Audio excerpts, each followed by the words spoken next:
Bonjour à tous, bonjour aux abonnés, bonjour à ceux qui ne se sont pas encore abonnés.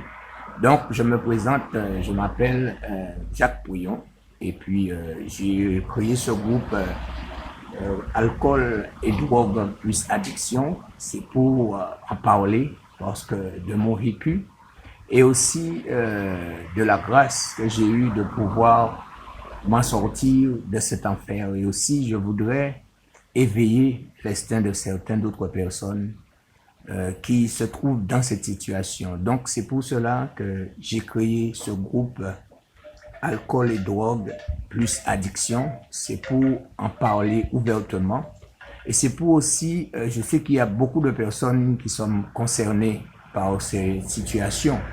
Parce qu'il y a beaucoup de foyers qui souffrent vraiment de cette situation où des fois c'est soit la femme qui boit ou ce soit l'homme qui boit, ou maintenant on a encore les enfants qui commencent à boire très tôt.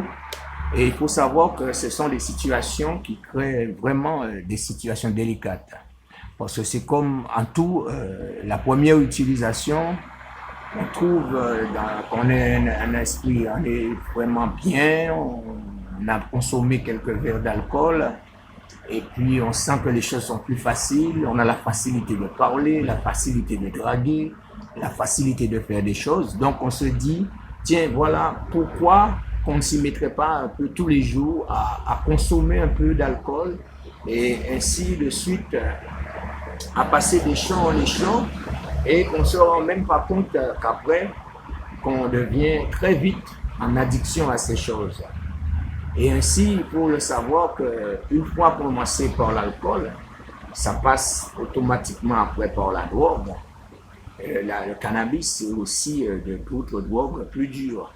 Et vice-versa, que ce soit qu'on commence par la drogue, c'est vrai qu'après, on est amené à passer par l'alcool parce que c'est un complément. L'un, des fois, ne fonctionne pas sans l'autre. Bon, il y a des personnes qui disent que je fume, mais je ne bois pas. Mais déjà, c'est déjà une addiction. Il y a ceux qui disent que je bois, je ne fume pas. Mais ils se trouvent des fois dans les addictions parce qu'ils sont obligés de boire pour se sentir bien. Et des fois, ce qui est plus grave, c'est cette consommation qui commence à petites gouttes et qui finit par des grandes vidées. Et on ne se rend même pas compte des fois le mal qu'on fait à côté de soi. Parce que nous, on consomme, on boit, on fume, nos attitudes vraiment commencent à changer.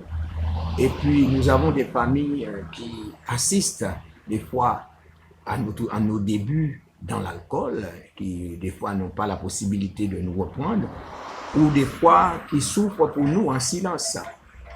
Mais ce qui est le plus grave, c'est que des fois, on devient aussi violent, on ne veut rien entendre, et ça, c'est très très grave à un niveau que des fois que même la famille en pâtit.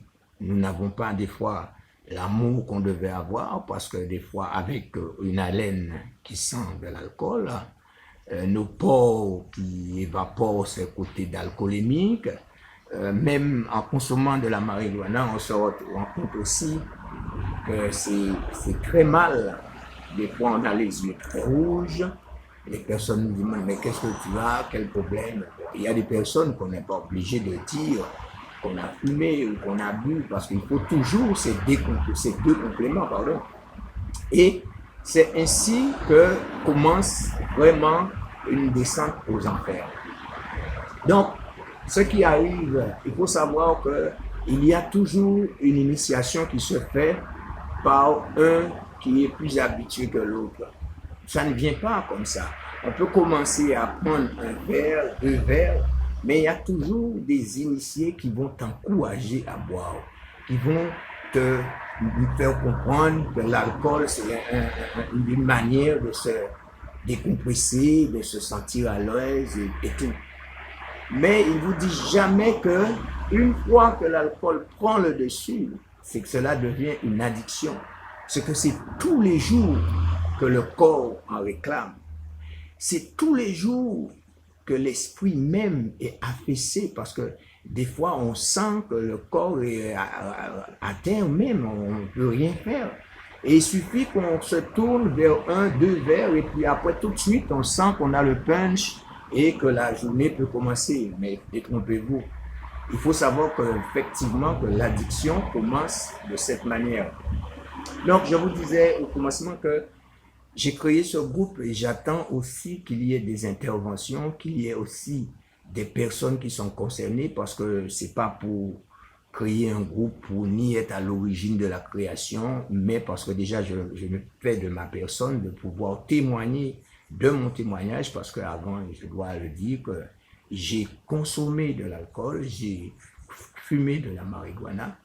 Et beaucoup de personnes n'ont pas su que je faisais cela, mais beaucoup de personnes ont pu assister à cela.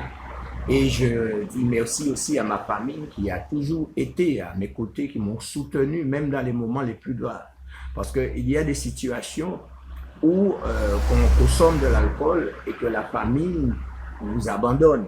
Donc, quand la famille vous abandonne, c'est encore plus grave. C'est à ce moment-là qu'on descend encore plus profondément dans ces liens d'alcoolémie, ces liens de la drogue, de la cigarette.